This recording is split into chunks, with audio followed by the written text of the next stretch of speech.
শুধু স্বামী স্ত্রী একা একা বিবাহ বার্ষিকী পালন করতে পারবে কিনা, স্বামী স্ত্রী একা একা বিবাহ বার্ষিকী পালন করতে পারবে কিনা, তার মানে বাসার ভেতরে স্বামী স্ত্রী দুইজন হঠাৎ করে মনে হলো আরে আজকের দিনে না আমরা দুজন ফাঁসছিলাম, দুজন ফাঁসছিলাম আজকের দিনে, একজন আরেকজনের গলা রশি ফালাইছিলাম এই দিনে, এটা স্মরণ হলো, এই দিনে আপনাদের দুজনের মধ্যকার বৈবাহিক সম্পর্ক হয়েছে, স্মরণ হওয়ার কারণে এটা একটা বিশেষ ফিলিংস কাজ করলো, আলোচনা করলেন, নিজেদের ঘরোয়া কোনো কিছু, কোনো আনুষ্ঠানিকতা যেটাকে বলা যায় সেটা নয়, এতে কোনো দোষের কিছু নেই। কিন্তু মনে রাখবেন যে কালচার গুলো ভিন্ন ধর্মাবলম্বীদের থেকে এসেছে, ইহুদি নাসরাদের থেকে এসেছে, একজন মুসলমান সেগুলোকে অনুসরণ করবে।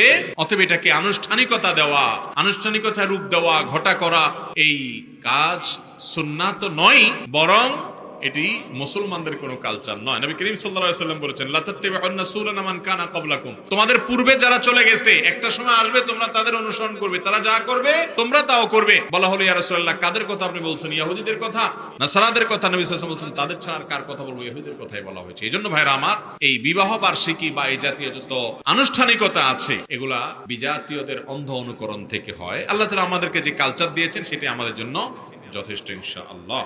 তবে হ্যাঁ, ওই যে বললাম, স্বামী স্ত্রী একান্ত দুজনে একজন আরেকজনের সাথে আলাপ হলো, স্মরণ হলো, কোনো ফিলিংস কাজ করলো তাদের মধ্যে, একান্ত ঘরোয়া ভাবে, আনুষ্ঠানিকতার তেমন কিছু থাকলো না, ঘটার কিছু থাকলো না, এইটুকু জায়েজ হতে পারে, মুবাহ হতে পারে শর্ত সাপেক্ষে।